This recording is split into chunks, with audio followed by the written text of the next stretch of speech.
Welcome to our tutorial. Today we're going to talk about shares. As a startup, you need money to grow, so most of you need funding. The three most common ways to get funding are the following. You can get a loan, you can sell your shares for cash, or you can use convertibles. Today's film is about shares. If you look at a company, the shareholders are the owners of the company. Every company can print shares and issue them to someone. It doesn't matter how many shares have been issued. If you own 100% of all the shares that there are, then you own 100% of the company. Of course, as you print more and more shares, the percentage of the company per share will steadily go down. If the startup prints new shares and sells them, then logically the cash will go into the company that is printing the new shares and has sold them. That's logical. However, if an existing shareholder sells his shares for cash to someone else, then that cash will go into the pocket of the selling shareholder and not into the company. That's logical too. So if your company needs investment cash, then it has to print new shares and find cash buyers for them. As you print shares, the percentage in your company for existing shareholders goes down. That's called dilution. You can calculate the valuation of your whole company simply by multiplying the total number of shares outstanding with the value per share in a recent funding round. Let's look at an example. Let's say you have a startup and it needs $200K in funding. You can get the money by selling shares. Let's say you agree to issue new shares that are equivalent to 10% of your company for $200K. What does that mean for your valuation? What is your company worth? $2 million, of course. Because if 10% equals $200K, then the company must be worth $2 million. There's not much to explain there. Everyone knows how this works. But there's a few things to pay attention to.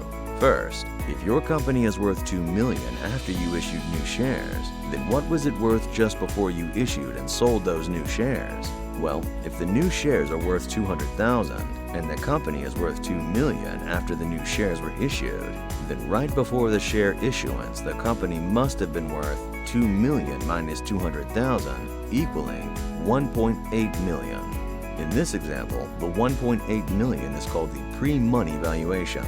Meanwhile, the $2 million amount is called the post-money valuation. In any funding round, the difference between the pre-money valuation and the post-money valuation is exactly the total amount of that funding round. That terminology is used a lot. You should be familiar with the difference. If you are selling shares, then sooner or later you will face a difficult question. How do we know what your startup shares are worth? In our example, how did we decide that our startup is worth $1.8 million pre-money? We often ask early-stage startups the following question: what do you think your company is worth? The answer we usually get is, I don't know, or whatever someone is willing to pay for it. I mean, how would you know? Very early-stage startups have little or no track record. Sometimes their product isn't even finished yet, so it is nearly impossible to calculate a valuation using any kind of hard data. Even when your startup has a couple of paying customers and has been operational for a year, there are still so many assumptions to be made about where the business might go eventually. If you don't really know what your company is worth, nobody else does either. At Leap Funder, we call this the Valuation Conundrum. Shares are a nice and simple way of funding a startup, but it means you need a valuation. You may wonder why it is so important to get the valuation right. Why is it not enough to estimate a very rough valuation? Let's talk about why positioning yourself with a wrong valuation can be highly damaging. If you think your startup is worth $10 million post-money and your potential investor thinks you're worth $400K, there will probably be no deal because your valuations are miles apart. Let's suppose you go with the investor on a $400K valuation in the end. You will have to give away 50% of your company to get the $200K you need. And you probably don't want to give away 50% of your company so early. So there's no deal. At the same time, if you convince an investor that your company is worth $10 million, then you only have to give away 2% of the shares. Now you might think, hey, that's a great deal. I only had to give away 2% of my shares to get my $200K in funding. But here's the thing. Almost all startups need a second funding round and a third funding round, etc., etc. If your current funding round is for $10 million, then the next round needs to be at least the same. 10 million or higher. Otherwise, there is a potentially very big problem.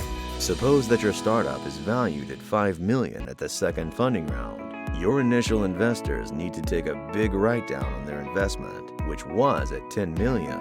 In this case, the write-down is 50%. This is called a down round. Now that is not good. Your investors are losing money. They won't like that. A bad relationship with your initial investors is the last thing you want as a startup. They can even potentially block you from having a second funding round, depending on how much voting power they have as shareholders. Also, the new investors might see that there is a bad relationship with the current investors who are losing money. That might not give the potential new investor much confidence in your startup. That sums up what is called the valuation conundrum.